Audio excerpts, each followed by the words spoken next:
Hey everybody, welcome back to another Saturday podcast wherein it's not a bald don't lie episode between Lewis and I, that's bi-weekly. Today I'm talking to someone whose written work I actually read. I don't read a lot of people in the industry, but Joe Wolfond is one of the best doing it. I have the message here. I put out this short clip of Trey and I just like barely scratching the surface of the topic we'll be discussing today about how the Pacers and Thunder play these very different forms and how the Raptors are like stuck in the middle. And then Joe messages me and is like, I have a piece that I'm dying to write about this. And then we get it up on Raptors Republic, the piece being called How the Raptors Are Building Towards and Away from the 2025 Playoff Zeitgeist. Furthermore, the Raptors are caught between building towards someone else's future and designing their own. A tremendous piece linked in the description. Joe, how you feeling about the Raptors and yourself? Feeling great about the Raptors. Feeling okay about myself. Sure. It's tough out here in the world trying to be a writer, especially like trying to do Yeah. freelance stuff. It's tough, but trying to figure that out. And then I told you I'd been waylaid for a while by a herniated disc in my back, which is just like the worst injury that I've dealt with in my life. Haven't played tennis in like 6 weeks, which for those who know me knows like a fate worse than death.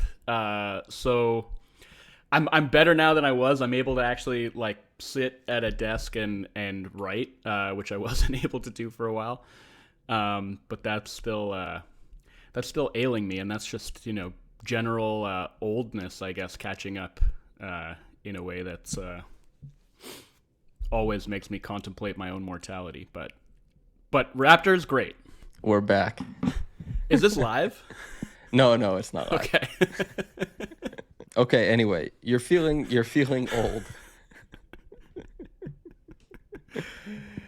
I'm feeling old, man. It's like kind of, and I'm like an active person, and this is sort of, I've had like injuries in the past, but this is sort of like the first stage of my life where I feel my body is starting to betray me, and it just can't do the things that I want it so desperately to do. And even before this, I was like, this whole summer, because I got laid off, right? So I was playing tennis like 4 or 5 days a week, playing softball, and I'm like recognizing that maybe that's not the best thing for me at this stage, like calf injuries, hamstring injuries, and I'm stretching like a ton and trying to, make sure that I'm fine tuning to the best of my ability. But it's a lot of DNP olds these days. Gives you a new appreciation that LeBron is still doing it where Truly, he in yeah. his life. I too should be putting $2 million a year into my body, and then perhaps my longevity as a rec tennis player would be unmatched. But I think you could reach the top of the relative space if you had $2 million to put into it. The Raptors have put a lot of money into a team that many people thought would be at like the top end, middling, and at the bottom end. We just talked to Nikias on the Trey and I, and he said, and I didn't know this, but he said he had the Raptors out of the play-in as his projection, and Vegas came in at like 31.5 wins, and then it swung all the way to 39. But it's just like for them to be the second seed currently, to be at the very least at the top end of the Eastern Conference to start this season, this is a funky team. What are your broad strokes thoughts so far before we get into the specifics of, I guess, style? man, if you could have gotten in at 31.5 on the over under, like, I mean, I'm not a betting person, but Jesus, that's Easy. So yeah, easy. that's easy money. So yeah, coming into the year, my unofficial prediction, whatever, was like 45-ish wins and top six seed. Or like, I don't know if I said top six, but I was like, they're going to be a playoff team. Like whether that comes through being top six or making it out of the play-in. So I don't think that my feelings on that have changed too much yet. I think the things to keep in mind are A, the fact that they're like the only healthy team in the league right now, and B, the schedule has been, relatively soft, I would say, during this 9-1 stretch. Like even the good teams that they've played, they 2 games against the Cavs, one of which I think was like a legit really good win, but even so, no Darius Garland changes a lot for the Cavs. Great win over a fully healthy Bucks team, but they were on the second night of a back-to-back. And apart from that, it's been, do you feel like they have like a signature win this season? Like maybe that Cavs game, but No, I yeah. don't. But I'm not so worried about it because I had the exact same prediction you did. I was like, we're looking at a playoff team. I don't know if it comes through the front end of the play-in or as a, the 6 or 5 seed, something like that, but they'll be there. And if they aren't, heads will roll. But I don't think they have a signature win so far. There's been a couple signature games for players, but teams that, because I don't look at them as a contender, and maybe I'm wrong about that. I don't know, but I don't. Contenders have a bunch of signature wins. Teams that win and sit in the middle of the conference, they don't have to be successful. And the Raptors are mowing through the churn. And I Yeah. think doing it in quite a few different ways because that's kind of how this team operates is by committee. We see it every single night. That they're meeting my expectation there. And I know the numbers they're on Cleaning Glass says this is a 57 win team. I don't agree with that. No. But I do agree that they're good. Yeah. And so no signature wins yet. I'll be hooting and hollering when they get one, but Right. nothing Well, I mean, so that's far. kind of where I'm coming from is like, and we can talk about looking at it from an analytical perspective, but as just somebody who's been excited and just very heartened to watch a team that is A, trying to win basketball games and B, actually successfully doing that, Mhm. I'm like, I want to see this team play like Detroit or Denver or OKC like today while they're kind of hitting their stride, while they're healthy, and it's like still just sort of a lot of slop in the schedule until they get to those types of games. But Very quickly, do you consider Detroit in the same tier as OKC and Denver? I don't. It's more just the fact that they are at the top of the East right now. They are a team that is genuinely better than I expected them to be. Even though I think they've played a pretty soft schedule as well. Just watching them play, I think they're legit good. And I just think I would love to see the Raptors have a true sort of measuring stick game against a team like that, where it's like, how much better is Detroit than Toronto, if at all? Like, let's find out, Like, let's see them play each other when both of these teams are playing really well and mostly healthy, and see what that looks like. And especially going up against that defense with the way that the Raptors' offense has been rolling, to see if some of the limitations that are still kind of present in the Raptors' offense reveal themselves against a defense that plays like the way that defense does. That's more why I want to see those teams match up. I don't consider them at the top of the pile necessarily, but Yeah, I'm excited, like overjoyed at the idea of playing the Pistons. I think that would just be stylistically great, as you mentioned, and also a measuring stick game for real, for real. The overall topic of this podcast, though, is not so much, how good the Raptors are, but the play style they embody. And the genesis for this is that you have long been one of the best writers at covering like these wide trends in the NBA. And the Raptors have been copying some, shunting others. And what can you give me the elevator pitch of your piece? And for people who I learned a long time ago that the podcast/video watchers do not read and you have to really urge them to go do it. So okay. if you could sell somebody to like go read this piece, what is the quick version of that? So the genesis of it for me is just I've always had this kind of reflexive distaste for any kind of orthodoxy, not just in basketball, but like kind of in life in general, and anything that feels not like with science or anything. I'm not Sure. encouraging anyone to do their own vaccine research or No appeals to authority. investigate the Nothing shape that's- of the earth. But in turn, like anything that feels sort of like overly prescriptive, anything that suggests there's like a right way to do things, always kind of gets my hackles up. And so I feel like I've made a point of kind of pushing back on that stuff when it's present in the NBA discourse. And so, for a while, it was like you can't win a championship as a jump shooting team, which was always very silly. And then it almost sort of like in time swung the other way where it's like, you have to have all this shooting. You have to have X number of wings. You can't win playing two traditional bigs together because it'll kill your spacing. Centers have to shoot 6 threes a game. Point guards are dead. Yeah, of course. So all of that is has been present, I think, in the work that I've done and like the way that I've tried to cover the league from a perspective of, my feeling is, provided a certain baseline of talent, if your players are good, and if you're playing in such a way that optimizes the particular players and their strengths and weaknesses, then you can win playing almost any kind of style. And so this thing happened with, I realize this is going beyond like elevator pitch, but like this thing happened when the Celtics won the championship in 2024. Scammers, those a lot. Look, I'm on record, like that team was awesome, and I think I'm like one of the very few non-Celtics fans that actually enjoyed watching them, particularly on defense.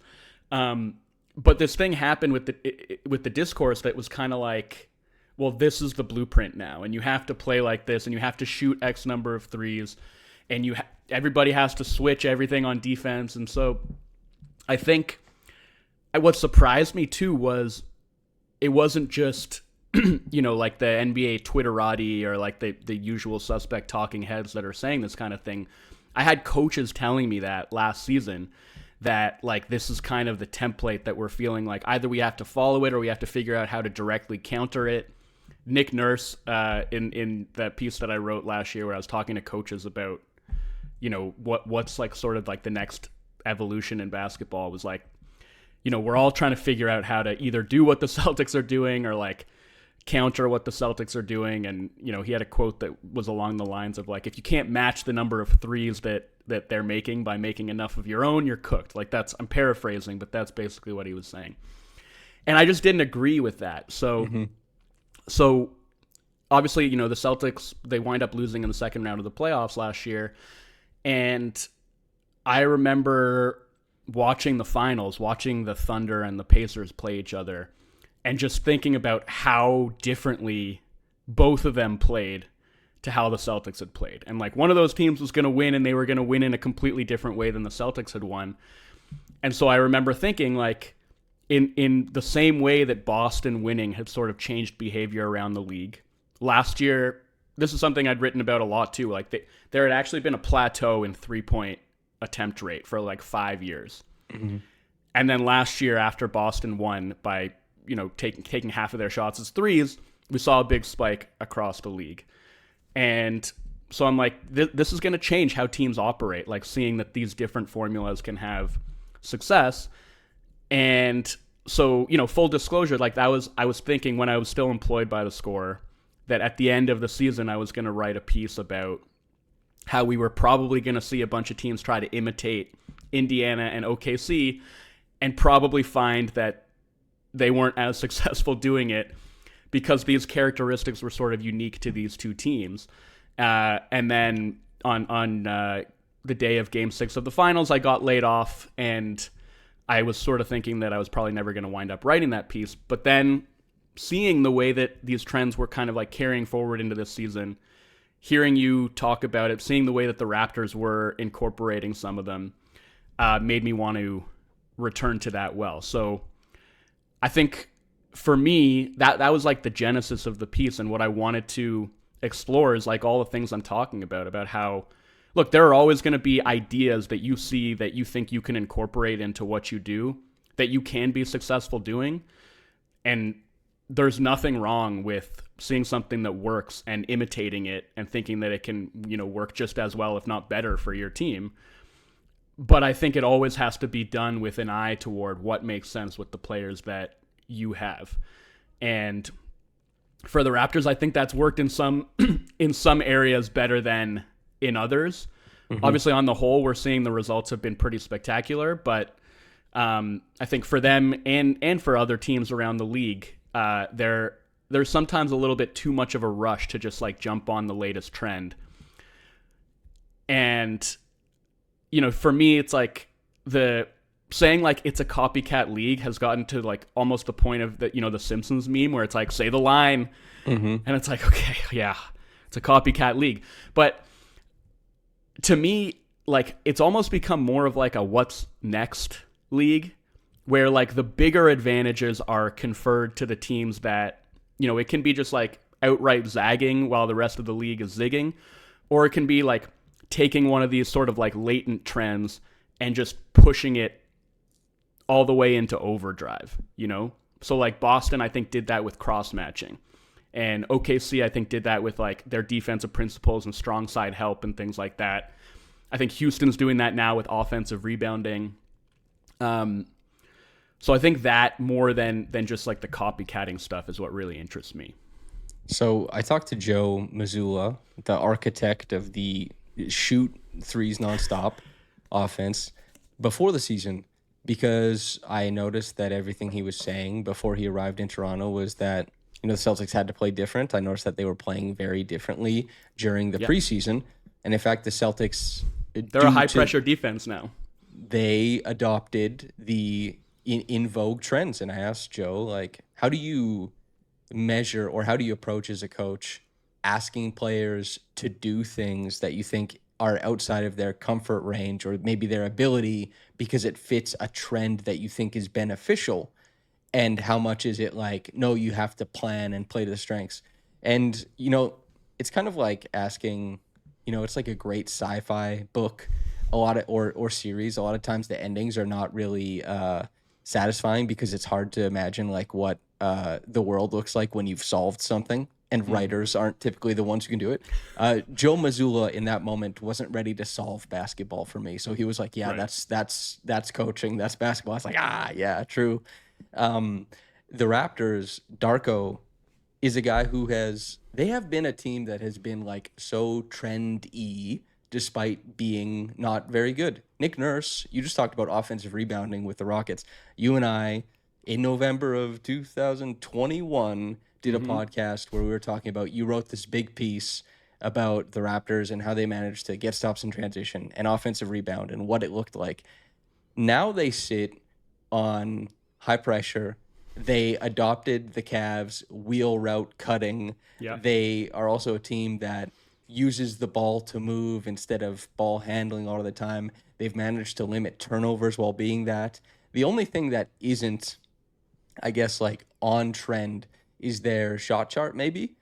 And even then, they are similar to the Rockets in that the 3-point volume is not super high, and yet the offensive efficiency is massive. Just what trends do you like from these Raptors, and what, you alluded to it earlier, are you kind of like hemming and hawing about?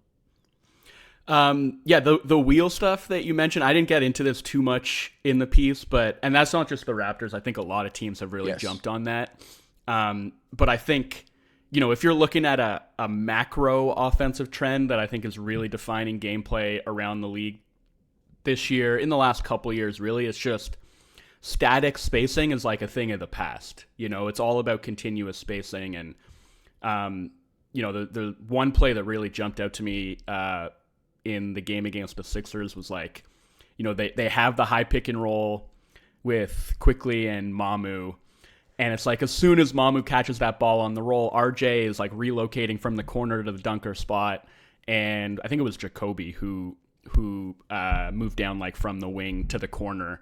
And that just like completely scrambled the Sixers defense, and they got an open 3 out of that. And that's like, whether you're a team like Miami that's doing it without any kind of ball screen action, I think the Raptors are sort of like a hybrid of that. Like, they don't run a ton of pick and roll, but it's still a part of their diet. But it's still, and the same thing with the Cavs, right? Like, the Cavs run a lot of pick and roll, but they're still incorporating that sort of like wheel concept into everything they do. I think that's pretty fun. To be a little bit more specific too, and I asked Darko about this, like, hey, since teams are seeing so much press, do you think that offenses are in a better spot now to attack it and these higher lines of defense? And so what do the Raptors do? They short the pick and roll all the time. Yeah. Because defensive pressure is higher, so passes into the interior from the side are easier. So for people who are listening, shorting the pick and roll is where you have a big or whomever step up and become a passing outlet, and you ping the ball around the high line of pressure back to the roller. It goes bing, bong, back to the roller. The Raptors are one of the highest percentage shorting teams in the NBA, and it's because one, Emmanuel Quickley isn't so great. He's not like Tyrese Halliburton beating the blitz over the top. So he just goes out to the wing goes back to the middle. They score off of that. There's always this push and pull. And with these high lines of pressure, attacking with the pass to get around it is going to be because you're just covering more ground. And even with 3-point attempt rate going down, we see high lines of pressure going up. It seems a little oxymoronic. And I think you disagreed with Nick Nurse, vaunted coach, championship coach, and I did too. And I think you're right. I think he was wrong. Maybe he's just doing lip service in the media, but like Yeah. some of this stuff is orthodox and oxymoronic. You know what I mean? Yeah, and I think I wouldn't say I was disappointed by his answer, but part of the reason I was surprised by it and is because the very reason that he was one of the coaches I wanted to ask about this for that story was so much of the stuff that he had implemented with those, Raptors teams in the early part of the decade have, like, he was ahead of the curve on all that stuff. Yes. Like, that stuff is caught on like wildfire around the league. Like this, like gaming the possession battle, like the offensive rebounding stuff, they were really out in front of that. And that was something that they were doing in the service of taking a team that maybe didn't have the highest of ceilings, but saying like, what can we do that is different, that is unexpected? What can we do that is squeezing the most out of this group? And, I didn't even think that they were like 100% on the money with everything they did. Like I think some of the stuff that they were doing defensively was maybe like not perfectly servicing the guys that they had on those teams, but it was all very interesting, and in the way that they were kind of cutting against the grain, I think it brought them a lot of success. And I specifically remember talking on that podcast that we did about how it probably wasn't going to be the Raptors who were going to take this formula and like turn it into a championship, but some other team was going to come along that was going to recognize that with better talent, doing this kind of stuff could lead in that direction. And so you look at the Thunder, and again, like the strong side help, right? Stuff that was kind of like taboo in the past. Greatest turnover differential in the history of the NBA last season. They're able to parlay that into a championship winning formula. So yeah, again, to your point, maybe he was just saying that, and coaches aren't always 100% forthright when talking with the media, but I was surprised that was his response when we're seeing basketball has not been solved. Like it's in a constant state of flux and evolution, and there are always going to be different formulas that teams can find. And that just kind of has to emerge organically, I think, out of a particular group that you have. That's why I'm like so fascinated by what Houston is doing. Number one in the NBA right now with the league's lowest 3-point attempt rate, highest offensive rebounding rate we've seen in maybe ever. Stuff like that is where that's where like the really good stuff lies. Yep. This was, to the coach point, this was something that when I asked Rick Carlisle, this was prior to their Eastern Conference Finals run. I was talking about, defense and kind of where he thought it was going. And he said, just like guard your man is the future of it. And I remember being like, well, I don't think that's true. I was thinking more on the cutting edge of like capitalizing on kinetic energy, motion, arms, movement that matches the movement offensively. And I would come to learn later, because I covered the team quite close and got to have conversations that was just him constantly speaking to his team to just be better at like single man defense. You know what I mean? Yeah. Like they eventually adapted far more into a team that helps and a team that uses like peel switching and nexting. The answer for them to make a finals run was not just like, yo, just guard your man. It was actually a little bit more motion. And like you learn that, coaches just, you don't get to play the way you want. A good coach plays the way that his roster can handle. A good coach doesn't ask somebody to, navigate under screens if they like suck at giving up rejects. It's like, oh, you're just going to give up, the lane to guys constantly. So go over if you can stay attached. They're constantly dealing with all of these, I guess, like limitations. Yep. Darko has a roster with, I think, significant limitations. This is a team that does not dribble the basketball. Like, I don't even feel like I'm overstating that. No. And the Rockets also don't dribble the basketball, really. And these are two of the best offenses in the entire NBA. this isn't even in your piece, but can I just pick your brain about what you think is happening there? With the Raptors not being able to dribble, or No, or them being a good offense in spite of that. the good offense in spite of that. Like, as you mentioned, playing the Cavs without Darius Garland is like a hell of a thing because his dribble penetration, his brilliant passing changes the geometry of the court. Yeah. And the Raptors, I don't know. I think it stems from the fact that like we've learned. Anyway, I want to hear what you think. Succeeding in spite of the lack of dribble. Well, I mean, yeah, that's it's a hard one to answer. I do think to go back to what you're talking about like the like extended pressure, the way that I really do think more teams are sort of playing like more aggressive pick and roll coverages, like hard show, like bringing their bigs up high, like you mentioned shorting the pick and roll and things like that can work as counters. And it's interesting to me because like even when say Emmanuel quickly will face like a shallow drop, he's looking to get off the ball like pretty quickly, right? And it's been kind of a point of frustration because it's like, especially with a guy who has like a pretty good floater, it's like you'd like to see him keep the dribble alive for longer, work his way into that space and see what opens up. But in the like when you are facing like more exaggerated pick and roll coverage, like getting off the ball early is a good thing. Like that's when you can get the ball pinging around to beat the rotations. And so I think for a team like the Raptors, and I think the Rockets fit into this as well, because they don't have that sort of like A1 guard playmaker who like in the mold of a Darius Garland who like put the ball in this guy's hands, give him a ball screen or a double drag, and he's going to get you a good shot. In the absence of a player like that, having just like a bunch of good playmakers who maybe aren't like the initiating type, but who once the ball is in motion are going to make good decisions with it, that can be really, really effective. And it makes me think a little bit of a piece I wrote a couple years ago just about how offense was changing and like moving away from the pick and roll. And it's always precarious to like hone in on Denver as like a team at the forefront of something, because like nobody's ever going to be able to replicate what they do.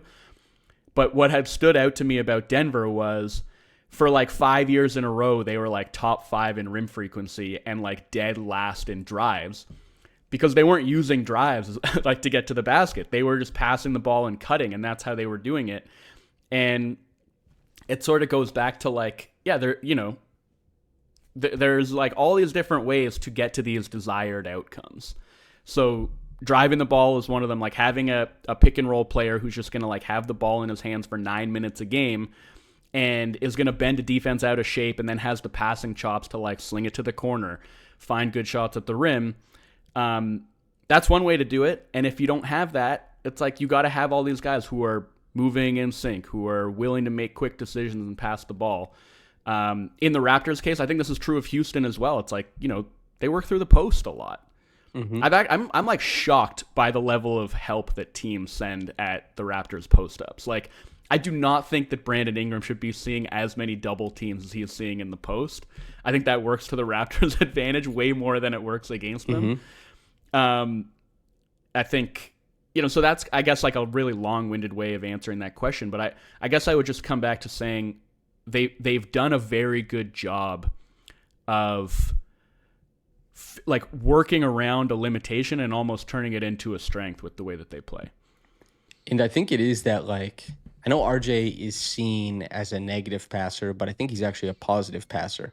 Emmanuel quickly, relative to his, let's say, role or position, is probably the only guy who's not like a plus on the floor. Jakob is probably average. Quickly is average, below average maybe. But like Ingram is a plus passer. Scotty is a plus passer, especially when we talk about pinging, viewing how the defense is moving and like passing against that. Kyle Lowry was exceptional at doing this as well. For Raptors fans, you want to know what that looks like. And RJ, I think, is quite capable. He has a wide array of passes he can make. Probably needs to have a higher percentage of right decisions. But the Raptors with the pass and a few guys who are like, you know what, I'll put the ball down if I have to. And it also, during this stretch, Jakob Poeltl scoring like 15, 16 points per game on 80% shooting. Yeah. that high point to connect both sides of the floor. And, I wrote about this, the fact that like he exists most dangerously in the part of the floor that teams are most willing to surrender, to give up immediately.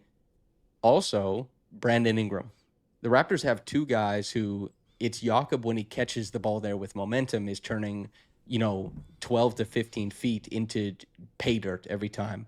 Yeah. And Brandon Ingram is turning 15 to 18 feet into pay dirt every time. Is that sustainable? I'm not exactly sure, but their offense has been really fun, really intriguing. I want to talk defense. This is the crux. Like, this is the most interesting thing about the Raptors. They pressure a lot. Yeah. I gave you some numbers prior to this podcast. The Raptors are still one of the highest pressure teams in the league. They play quote unquote like high ball pressure possessions all the time per synergy. I've said before, I'm not exactly sure how they track that. It could be cannon fodder, but they also play press defense at a top 5 rate in the NBA. They're not good at it though. They play it all the time. They're not good at it. I want to talk about this trend with you. What have you made of the Raptors press so far this season? I don't love it, and that was again part of the sort of genesis of me wanting to like return to this piece and actually write it. Was seeing a team that, in my mind, wasn't really equipped to play that style try to do it anyway.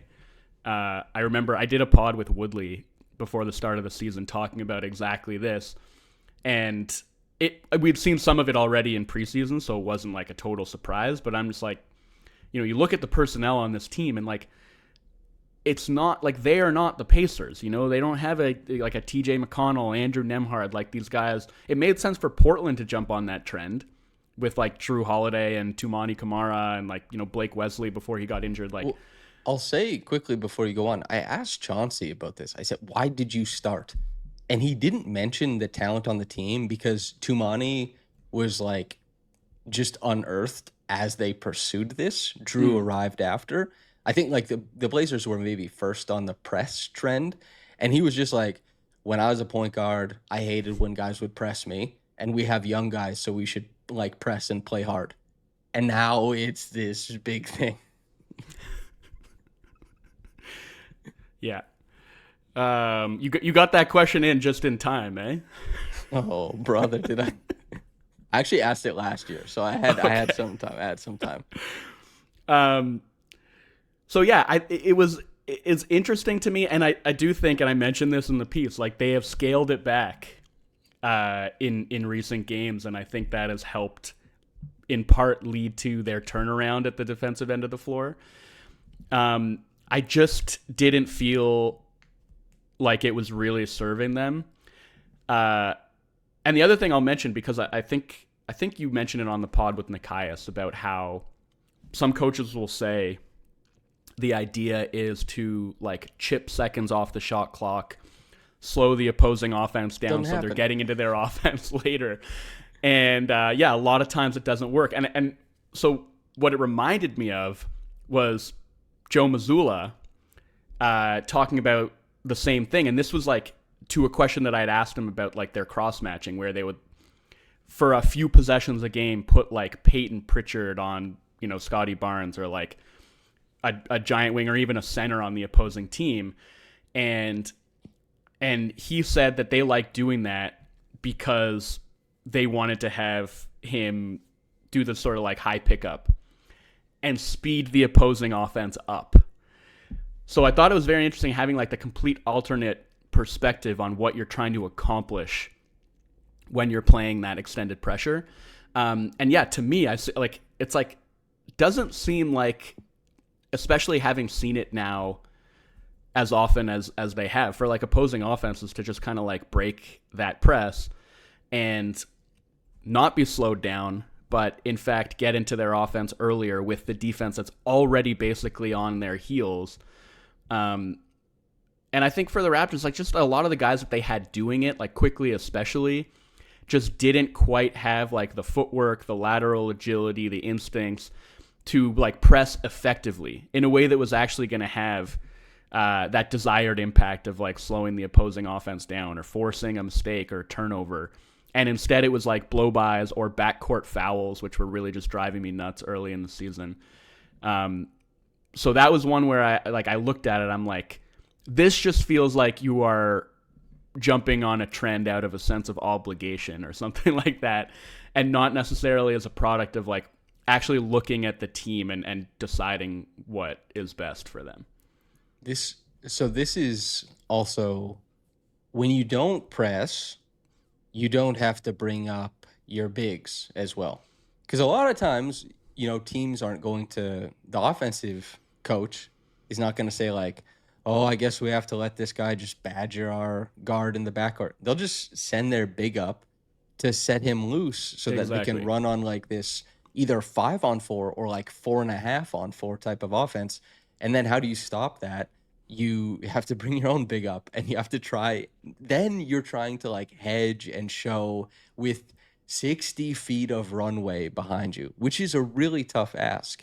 And it reminds me a little bit of back in the day, Raptors have been part of this too. Good defenses make the role players shoot it. Just make the shots go somewhere else. And the response by the NBA was like, role players are much better at operating with advantage now, elongating it, extending it, and just hitting their own shots. Aaron Nesmith, I think, is a great example of this. And this is like the NBA was like, what's the points per possession if we just badger them so that they start the offensive possession with their non-ideal bring up ball handler?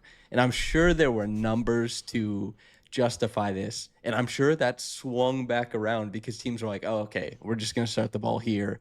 We have automatics we run to. And then it's just like, oh, yeah, teams are fouling the hell out of each other because they're playing a million miles an hour. They're pressing. They have to cover more. Guys are putting hands on guys because it's hard to slide with a guy for 60 feet of the court. It's not easy. And so offensive rating is through the roof. The defensive response, the machinations of the trend, in my mind, are not working. No. And yet it's still so prevalent. Yeah. And I do think that's the kind of thing that maybe there will be, a handful of teams that are equipped to do it effectively that will continue to do it. But I think in the way that we've seen the Raptors start to scale it back, I think that's the kind of trend, because it's not one where I just don't know that it has as much staying power, because it is the kind of thing that can be solved in a way by, like you say, like the backcourt screens, right? Like having a different guy bring it up the floor and just sort of like having the automatics that you can go to counter it. And I think, just to the point, even whether it's that or whether it's in the half court, for teams that do have to bring their bigs out to, beyond the 3-point line, I think about what you say all the time about how, back in like the early 2010s, LeBron James with the skip pass like broke NBA defense, and now it's like, if you can't make that skip pass, like, Loser. What are you even doing? Don't touch What are you the even ball doing ever. in the NBA? Yeah. And it's like, I think that applies to, once upon a time, Draymond Green with like the 4-on-3 playmaking broke the NBA. And now it's like literally anybody passing on the short roll can cycle through a variety of reads in a heartbeat. And I think almost more than anything, like the kickouts to 3 are one thing. And part of this goes hand in hand with like the wheel concept and players moving into and out of the dunker spot. But I find it's really been like when a big catches on the short roll with like the 4-on-3 advantage, the player in the dunker spot becomes like the most important focal point, I think, for the offense. And teams have just gotten like so good at exploiting that. I think the Pistons are actually like a perfect example. Like they're an offense that doesn't have a ton of shooting on the floor, and Cade still gets blitzed a ton, and they just work out of that, right? Like, Asar Thompson in the dunker spot, super effective. Jalen Duren on the short roll, pretty effective. So I think there may be, and it always takes time for there to be like a full accounting of what's going on and like a reckoning with how to shift in accordance with that. So I'm very curious to see like kind of what adjustments we see from defenses over the course of this season and moving forward. The Raptors also, Caitlin highlighted this. She had a tweet about it, about how like they're shifting Scotty into the dunker spot from one side to the other just to make like the crackback rotations more difficult. Have you paid attention to any of the Raptors like dunker spot play this year, and has anyone intrigued you? Well, Scotty, like from the moment he entered the league, was like a dunker spot savant. Um, Yes. and I think him When and he had Aaron. that two-handed bat away touch pass to Jakob, I was Yeah, oh my days, man. yeah, and so to me, like what really popped for him immediately was his understanding of how to manipulate that space and like that relocation from one dunker spot to the other, and also recognizing, for most players, that spot is just like you're a finisher. And Scotty is like a playmaker from the dunker spot in a way that I don't know if anybody else in the league actually is. Like I think, recognized early how he could make that his domain to do a variety of different things. So he's always been somebody that I've really loved watching in that space. Like him and Aaron Gordon, I think, are the two best guys working out of the dunker. Gordon more is like a finisher than Scotty is, but The bat signal just went up for the Aaron Gordon Scotty comp again. it's not a bad comp. Like I think they're I don't know. I don't hate it. Aaron Gordon, the past couple of years, is approximating somewhere near All-Star impact. He doesn't have the passing that Scotty does, but like, oof, can he move, man? Yeah, so I think, I mean, I don't know if when you ask me, like, have I been paying attention to it? Like, I don't know if I could highlight specifics in the way that Caitlin did about that crackback rotation, but I think for a team like the Raptors, trying to work around some of the limitations that we've identified, ball handling, 3-point shooting, things like that, that is such an important area of the court for them to be able to work out of. And so, like, again, like a team like the Pistons, a team like the Rockets, right? Like, this is like, I don't know if I would go so far as to call it an inefficiency, but it is like, okay, so the mid-range has been deprioritized. So a guy with a killer floater who can get into, the short mid-range area against a deep drop, who can master the floater, is like, that you've essentially taken advantage of the things that the defense is like willing to give up.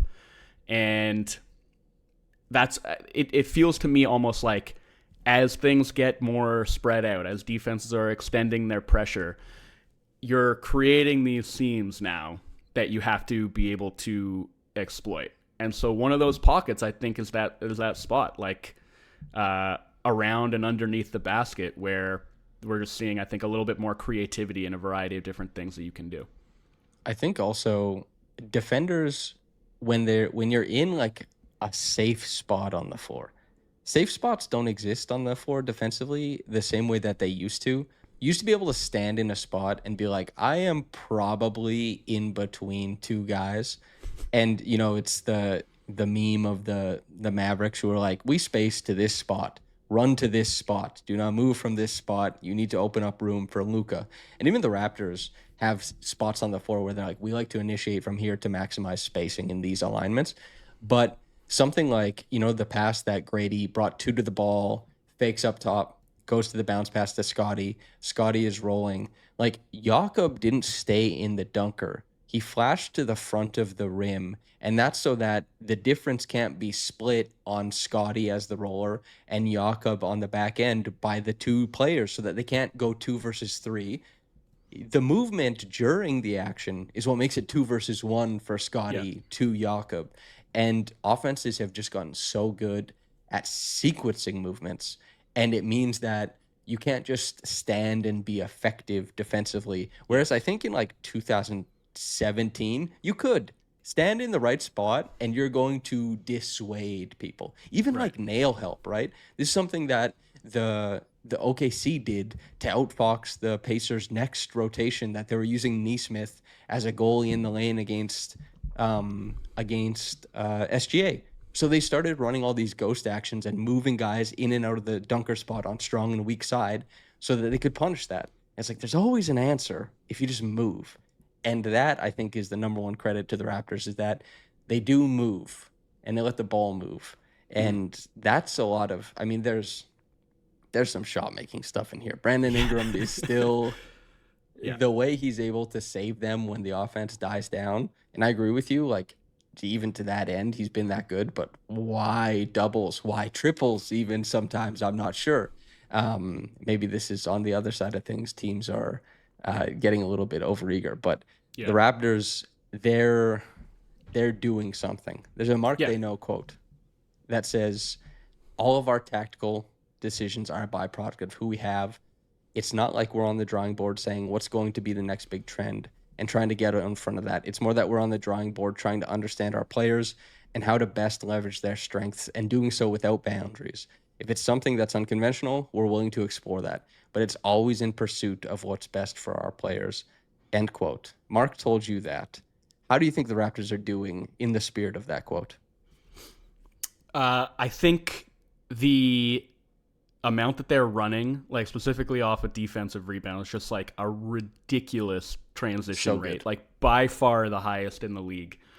And I said this in the piece, like that's hard to do. That's hard to sustain. And like they are not by any means like one of the most efficient transition finishing teams in the league. Like their transition scoring efficiency is bottom 10. Yep. But doing it that frequently means it's still a net positive. And I think, being able to kind of like maintain your floor balance in those situations, and like having good decision making, which hasn't always been the case. But I really trust Scotty in particular in those situations, like head up the floor, looking for the hit ahead pass or looking for opportunities to take it himself. And, something I spotlighted again on a pod with Sean recently was like having IQ as sort of like, whether it's the trail man or, pull up threes in transition, stop and pop, that is like an important element of this, right? And like for all of us who have wanted to see him jack up his 3-point frequency because it's so needed for this team, finding those opportunities in transition or semi-transition just to get him those looks, I think has been really valuable. I think they're built to be a good and frequent transition team, and I think that's territory that they are mining to like almost its fullest extent. And I think a lot of people deserve credit for that, but I would give credit to Scotty first and foremost for the way that he's been a driver of that with his rebounding, and then just doing like the grab and go stuff that is kickstarting so many of these transition runs. So definitely that's like a big one for me. Some stats before you go on. Yeah. So they are first in the NBA, obviously in transition frequency. They are second off of steals. They are first in off of rebounds. 42% of defensive rebounds, they're achieving transition. Second is below 38%. Like they're way out in front. And it's Scotty Barnes. And the Raptors actually, what they did, Scotty was scoring a lot in transition as they were losing. He's been scoring a little bit less as they've been winning, but he's been rebounding more. Yep. And Jakob is really good at the Steven Adams, Brook Lopez, clear out space so Scotty can come in. 2016 or whenever Westbrook won the MVP, the points per possession for the Thunder when Westbrook would grab the defensive rebound versus otherwise is like, oh, you definitely want that happening. Who cares about the stat padding allegations? Let him come grab it so you can move. Scotty is operating in a similar sense. He's been sublime in that way.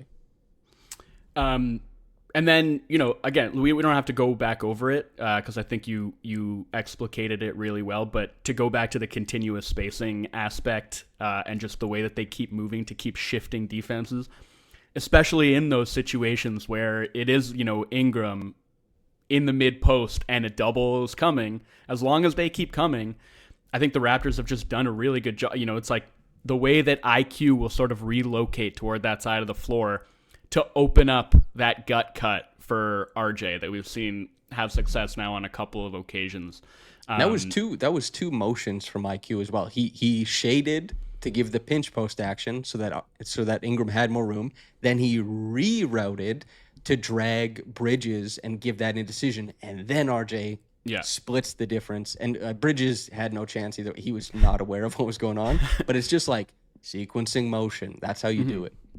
Yeah, and so I just think I think they nail all that stuff, right? Like, you don't get to being third in half court offense with the personnel that they have without nailing that stuff, where it's like almost any time it feels like they have a 2-on-1 on the weak side, there's some kind of motion, whether it's like relocating to the top or whether it's making a 45 cut, that is forcing that one defender to commit in one direction or another.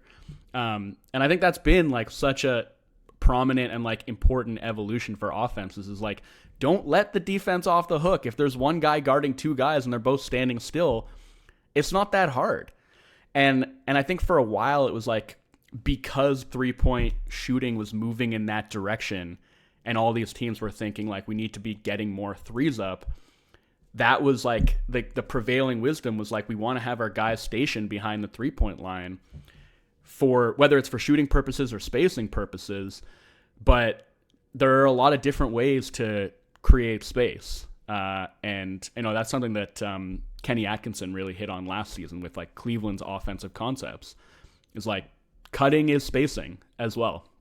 Yep. I think the Raptors understand that quite well. And I think it's just the reason why I really liked the trade for Brandon. Regardless of I don't worry about if the Raptors are a contender. I don't care. Like, you have to get on the road to winning and pivot from a stronger place if you're going to. Not as a team 100%. That's constantly saying like, we suck. Our players are undervalued because we suck. So go from there. Pascal won Eastern Conference Finals MVP after getting traded for not much, and it was because of the state of the Raptors and because of the way that they played made people think he was far less adaptable than he ended up being. Now everybody on the Raptors looks quite adaptable. And there's a sum of their more than the sum of their parts equation here. And a lot of it is because they attack, as I said before, like that soft underbelly of defenses. Defenses, you're always going to give something up. And the Raptors doing a tremendous job of working through these less than attended to parts of the floor offensively. And the reason why I liked the trade for Ingram was because I saw that right before OG and Pascal exited, the Raptors figured out how to attack with their big wings. Their offense was really impressive before they traded OG. They had like a month and a half of a top 5 offense, and it was because they really learned how, like, we have a lot of size here, and we're navigating the short mid-range areas, these deeper catches, and while 3-point shooting is not where we want it to be, Pascal came out of his slump. Scottie was still doing okay. You got enough of it to help facilitate things. It was an offense that was Dennis Schroeder is up there in touches, and they were top 5, right? And all that changed was they just started not being afraid of these Scottie Pascal actions. They're like, actually, let's run them together. And now Obi Toppin is guarding one of them. Just because there's like size, just because there's not a bunch of shooting on the floor, doesn't mean there's not something to like carve out here. The spacing works differently. Jakob, I think, is also similar. Offering something similar right now too. They have it going right now. I don't know if it's going to stay top 5. I don't know if the shooting stays at this level, but the concepts of what they're working for, I think, are undoubtedly working. Yeah. I wanted to ask you actually about maybe like something that I think is like slightly underexplored in the offense, and because of the type of player that Brandon is, I don't know if it's ever going to be like further explored, but it did just stick in my brain because there's a play that they like to run on like a sideline out of bounds. It worked against, I'm pretty sure it was the Houston game, and it worked again against Philly, where he sets the rip screen at the elbow for RJ. That's worked, I think, 5 times. RJ. Yeah, it always works. And it works because the defense doesn't want to switch it. And so it always winds up with like RJ getting a cut to the basket. And it works because like there's usually a weaker defender on RJ than is on Ingram that they don't want to switch on to Ingram. And it just makes me think about screening gravity and how that's something that really, really worked for Jason Tatum. Like, he just figured that out. Like, whether it's for me or one of my teammates, like me being a screen setter is something that can be so beneficial for our offense. It doesn't really surprise me at all that Derek White has struggled offensively without him this season, because so much of what he was getting was out of those 2-man actions, whether it was on the ball or off. Tatum screening for him and the defense not wanting to switch itself into like a bad matchup on Tatum. And I don't know if Ingram's like ever going to be as good a screener as Jason Tatum is, but that feels like something that they could tap into a little bit more. Definitely. And it's not laborsome. Like the Raptors are top 5 in baseline out of bounds scoring, and they're top 2 in sidelines out of bounds scoring. And it is because there's that inherent pressure to these, like Brandon Ingram is not this big, massive scorer who, like, you toss him the ball, you run through a bunch of actions per game, and his flow just delivers you. But he is the level of scorer that teams, like, they're like, oh, I don't want to give it up. And so just place guys next to him and work from there, as you said.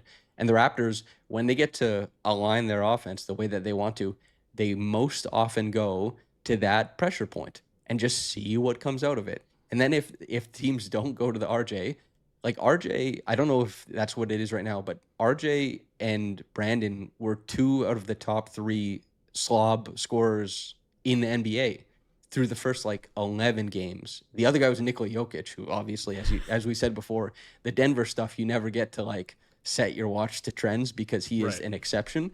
Yeah. But Darko just keeps going back to the pen and being like, I'm going to work off of this pressure point. And maybe it wouldn't work the same way in the playoffs. Maybe, I don't know. But that's also why the Raptors have been winning more as their pace slowed down too, because they're being more specific about what they're trying to attack. I think Darko has done a whale of a job so far because Brandon Ingram is playing very similar in some sense than he was before, but also very differently. RJ, very similar, but also very differently. Scotty, very similar, but also very differently. These guys, if you ask them like how they want to play, I don't think any of these guys are saying this is it. Yeah. They are playing this way, and the Raptors are achieving things by doing so. There are more pressure points on the floor than I think most people think are apparent. Coaches, it's probably not surprising them, but the average viewer, you can mine advantages in many different places. And I think a lot of times we think about what's happening with the ball, but most often, as you alluded to, there's a battle for the dunker spot, there's a battle for the nail, and there's a battle for who the defense puts in each of those places and who the offense puts in each of those places. OG Anunoby standing at the nail. How do you get him out of there as an offense? Now you can run offense and be good. If you can't get him out of there, your offense sucks now. Dunker spot. Can you put Scotty in the dunker spot and have him catch it there like 14 times a game? Mm-hmm. Your offense is probably going to be pretty good. I guess that's oversimplifying it after I just said it's complicated, but you know. Well, there's some aspects of it that are simple, right? It's like Yeah. if you put Tyrese Maxey as like the one pass away guy, that to me is just like a nail help eliminator immediately, Yep. right? Because if you provide that nail help on VJ Edgecombe and like you are recovering out to Tyrese Maxey when he catches the ball, you are burned. Like that's it. It's over. So it's like there are certain players like that, and Maxey is becoming. I mean, he is sort of an exception because his quickness off of the catch, combined with his shooting ability, is like outlier stuff. But yeah, sometimes he's like incredible. He's so good. He's so good. But like, you know, sometimes the answers to these complicated questions can be simple because there are these outlier talents that can just break certain schemes and certain principles. You know, do the Raptors have that type of player? I don't know. Probably not. But I think working with what they have, and I give like so much credit to RJ Barrett because the stuff we're talking about with like the off-ball movement, like his cutting more than anybody else's, I think, is what makes a lot of this stuff work. Yeah, and he's like, the thing is with RJ, he's never been a guaranteed great finisher at the rim. He's had a rough stretch the past however many games. I like the shots he's taking, a lot of them at the rim. I don't like a few of them. But when we look at the guy who's facilitating a lot of this and being willing to do all this kind of stuff, like he's shooting 14 of 18 on cuts this year. Hell yeah, RJ, 14 of 18 per synergy. And then to this point too, there's another grouping that is just taking way less to facilitate the main players on the roster. They're guards. The Jamison Battle, Ochai Abaji, Jacoby Walter, Grady Dick, their touches on the whole have been like halved. Yeah. Their shots have been eliminated. And it's because they're like, we like what you guys are doing, giving us some spacing. Grady, when you're on the floor, we're going to run every single play with you in the strong side corner. And that means that they aren't going to help from the strong side corner, and they're going to help from the weak side corner, and we're just going to open up gobs of space, but you're not going to touch the ball very often. So just get ready for that. The same thing with Jamison Battle. Jacoby Walter doesn't facilitate things the same way. Neither does Ochai. But like, you get the point here. They are really focusing on alignment and positioning and just expecting Brandon, IQ, Scotty, and RJ and Jakob to sort out the rest. And they're doing a damn good job so far. They are. And that really requires like buy-in and selflessness from all those guys to still be willing to move within the offense the way that they have to, stand where they have to stand in order to just open something up for somebody else, you know? There's a selfless component to that, even with the RJ stuff, right? A ton of the time he's cutting, he's not getting the ball, but the cutting gravity is working to benefit the Raptors offense on the whole. And that really is why I've been so impressed with the way that he's played, because even when he's had games where his individual offense isn't really going, the decision making with the ball can go haywire, the finishing can go haywire. We've seen that. It doesn't impact the way that he is moving off of the ball. And so I give him a tip of the hat for that, because I think it's been super important for this offense. They don't run plays for him that often. And when they do, when they craft like a handoff for him, it's deep paint touch guaranteed. And he's scoring very efficiently. I think handoffs, I don't know, Synergy has him scoring out of handoffs. The 98th percentile, he's shooting 70% on them.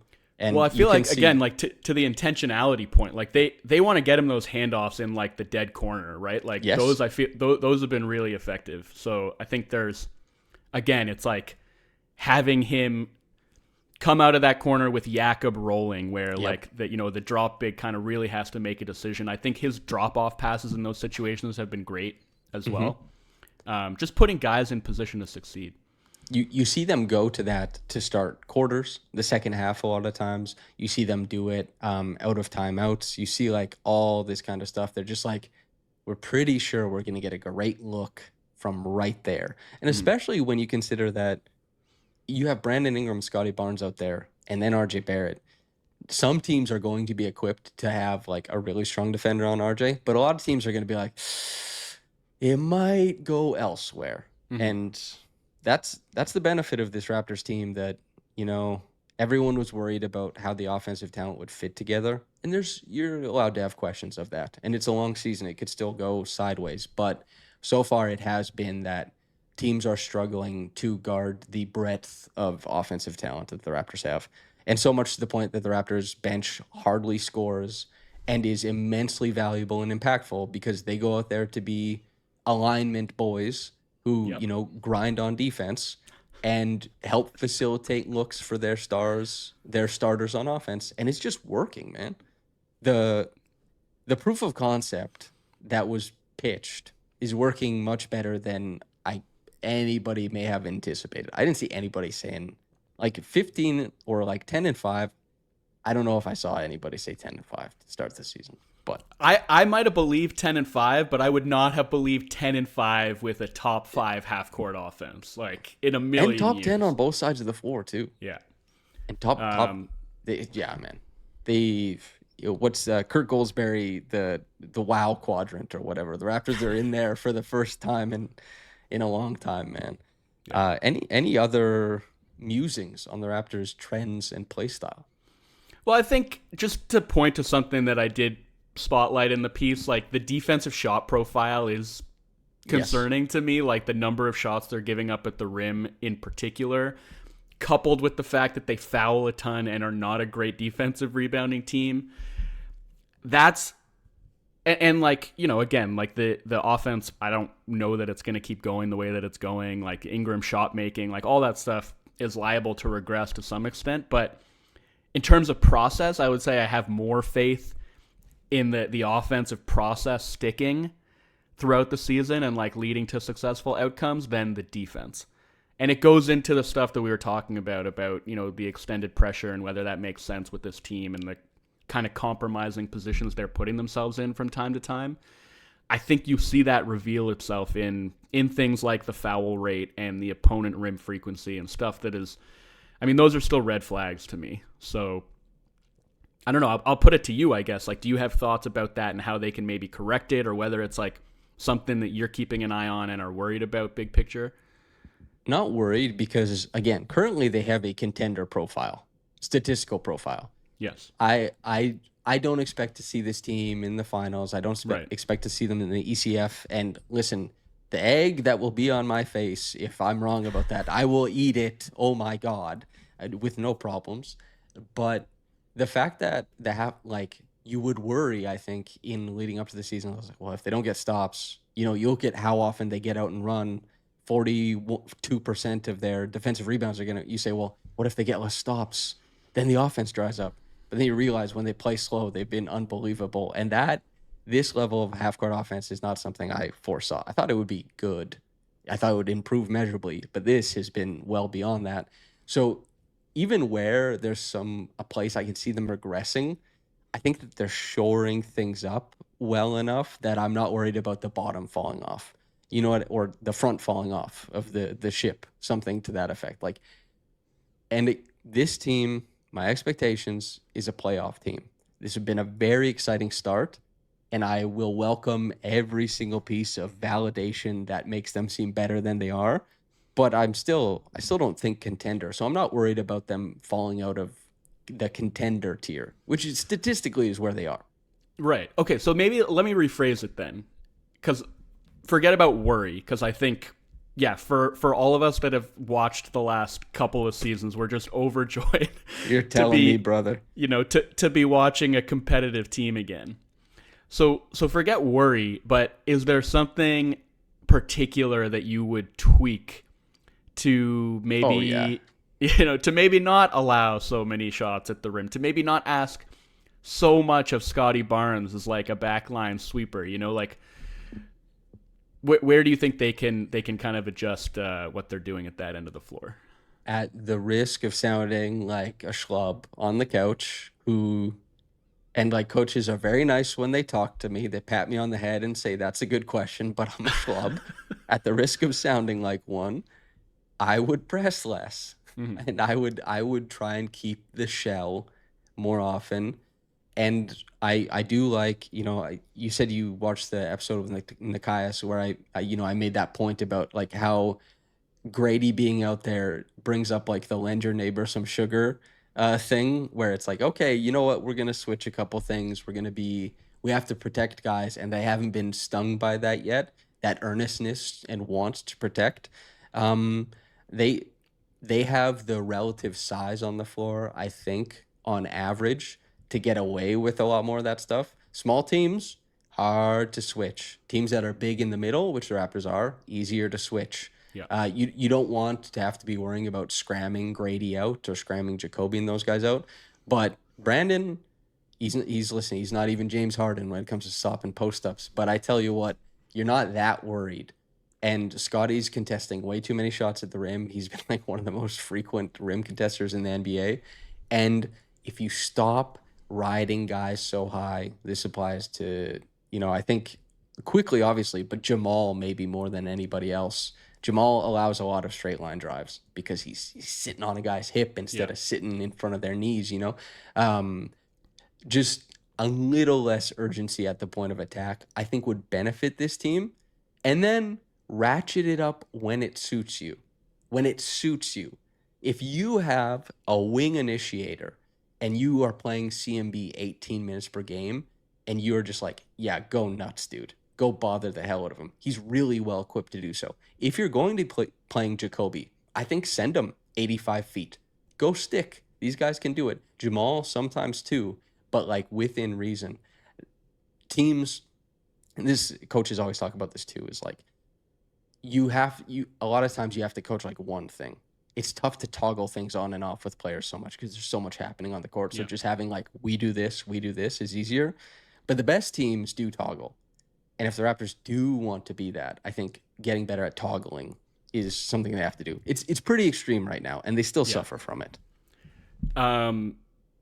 So yeah, Scotty, I think it's like 3 years running now that he has been he is like contesting more shots than any non-center in the league for like the third year in a row. shots at the rim, that is. Great So stat. that's like a credit to him and like his willingness to do all of that dirty work on the back line. But it is also like a reflection of the Raptors scheme and some of the leakiness at the point of attack. And to the point about toggling, I think so. Jared Dubin, and somebody like collaborates with him on it, but he has like the aggression plus and variance plus metrics, which show kind of like how, and I don't know entirely what goes into like calculating aggression, but it's like how aggressive is your defense and like how variable is it. And I think the Raptors like rank high on the aggression scale and very low on the variance scale.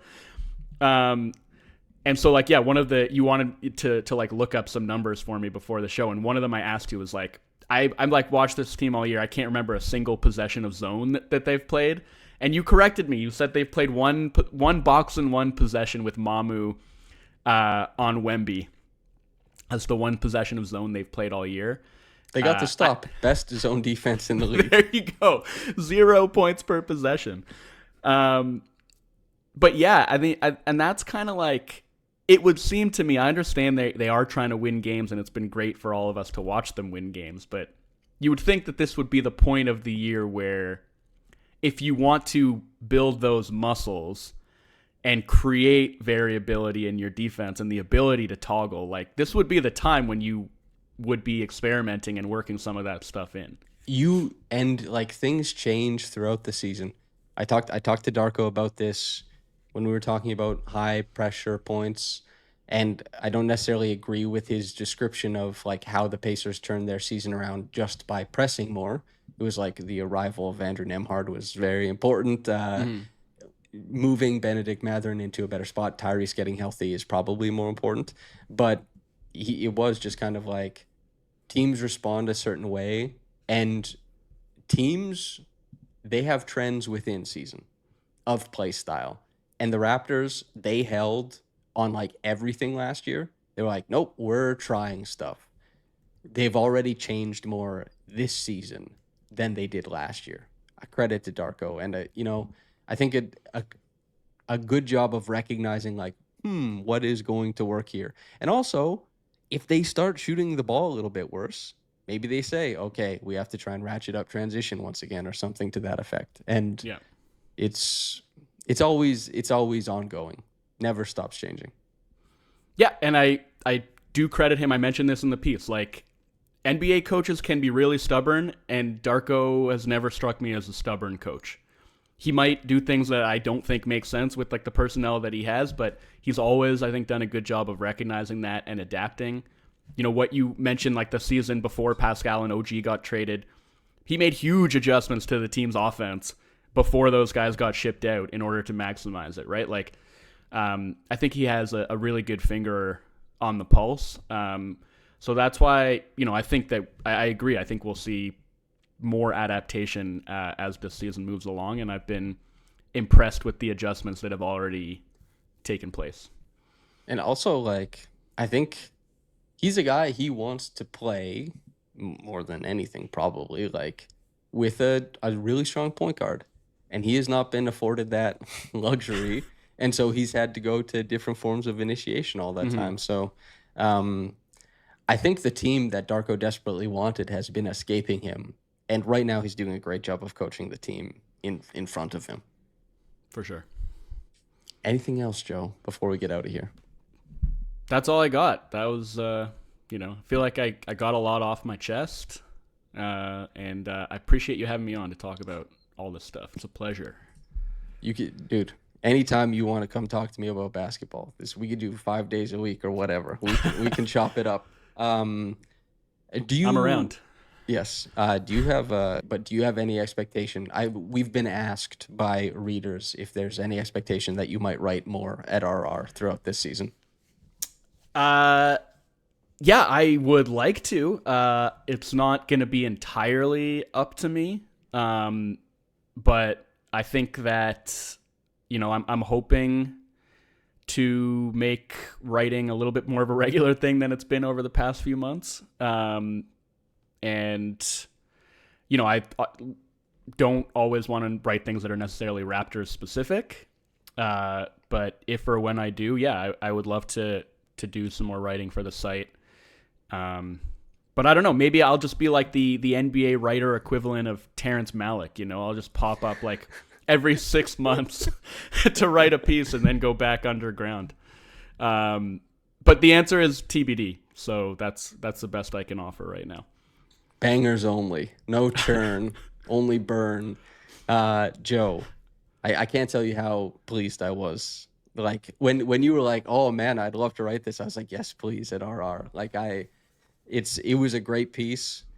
Anytime, because like here's the thing, there is no, you don't know the true genesis of like where things come from, but you do know that great writers in an environment and a collection of them really evolve how basketball is viewed, not how it's played. It reminds me of a quote. Singular genius is a capitalist myth, which I've said on this podcast prior, but the origin of it is from a poet, Tina Zafreen. You can actually find the poem that I'm talking about. I'll link it in the description, but it's called "And Change Everything You Touch." And I think it really makes sense here. I am always overjoyed for you to like direct your eyesight at something, because I know like I'll always learn about it, which I don't learn very often from this industry, but you're somebody that I do. So I love that you wrote this, and I hope you get to write more stuff. Man, thank you. That means a lot. And ditto, honestly. Like, I listen to the pod a lot, and it's always just like packed with insight that you can't get anywhere else. So thank you for what you do, and thank you for making me a small part of it. Hell yeah, dude. We're trying to get that Mountain Dew sponsorship. Can only do it through the most intense analysis. Joe, thank you very much for coming on. I hope at some point that you and I get to give you a whole bunch of bylines or something when we do one of these. And if anybody's listening, you want to pay Joe to do some work, write some stuff, hit him up. Listeners, thank you very much for tuning in with us for a very dense episode where Joe and I got to nerd out, and I love it. I love the ones where we're not delivering answers and just being like, this is where they sit here. It's like, yeah, what the hell's happening? Like, what do you make of it? Those are the best podcasts for me. Truly. And so thank you to everybody for listening. Make sure to like, comment, subscribe, hype, all that good stuff. We're climbing the podcast rankings. We're trying to get to the top. Thank you, everybody, for tuning in. Whether you got into this in the morning or at night, from myself and Joe, have a blessed day, and goodbye.